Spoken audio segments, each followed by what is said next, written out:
What's up, everyone? I'm Melissa Elise, and you're watching Melissa Elise TV. Welcome to my Billion Season 3, Episode 6 review, The Third Ortolan. This is the halfway point in the season, and man, was it everything I've been waiting for. I have to say, the episode does start out a little weird, but when it comes to wags, you just have to forget everything you know about people. We don't get to see what they're eating or why they have napkins on their heads until a little closer to the end of the episode, but apparently this forbidden delicacy was worthy of kings and queens, which makes it a more than adequate last meal. And it does start to look like this might be Axe's last as a free man for a while. Coming off of last week's realization that the doctor did make a deal with Chuck, even though Axe doesn't know it's Chuck that has the ice juice virus slide, he does believe the worst is coming. So he convenes his war council consisting of the new Halls, Oren, and Wags, shutting everyone else out with actual security guards. And while this has everyone on Axe's side a little more than rattled, things aren't much better for the opposition, as Brian pretty much expects DiGiulio to dismiss the case for lack of evidence. And it did look like things were going that direction for a while, though I would have been really surprised if he dismissed the case right then and there. A little side note here, one of the things I love about this show is the banter between characters. The writing is amazing, and the references are usually pretty good, though sometimes they go over my head or are a little too highbrow to be funny. But Rob Morrow, who plays Adam DiGiulio, did a fantastic job in this episode. So now Brian has a week to get any conclusive evidence or the case will be dismissed. And a lot can happen in a week.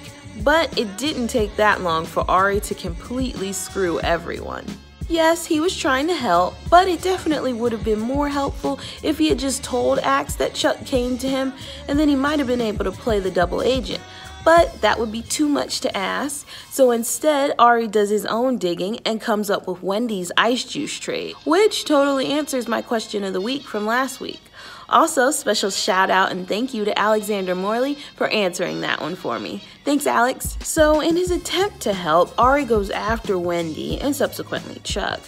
But he doesn't realize the depth of Axe and Wendy's relationship.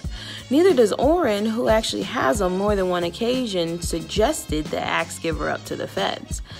And Axe and Wags' reaction was perfect. Though I'm not totally sure that I even understood the depth of Axe and Wendy, even though you guys know I am fully on board for them.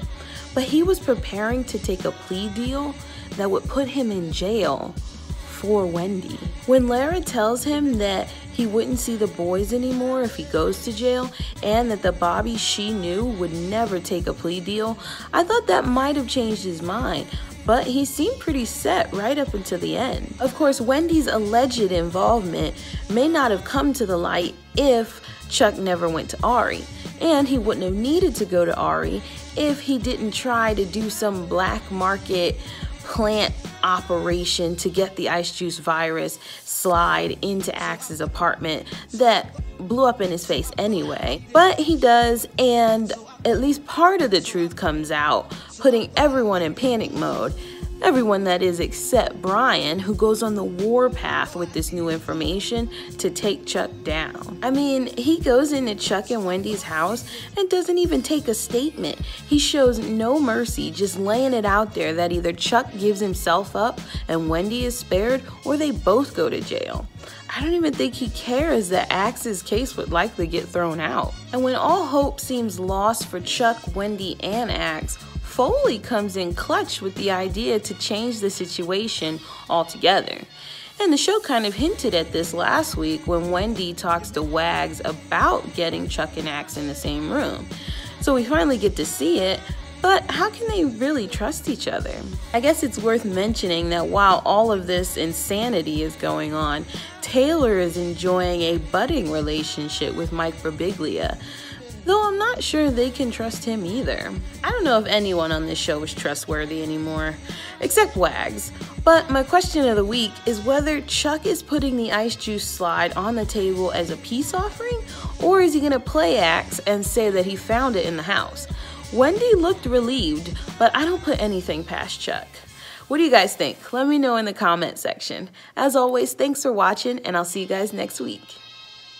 If you enjoyed this video, give it a thumbs up. And if you're new here, consider subscribing for more episode reviews.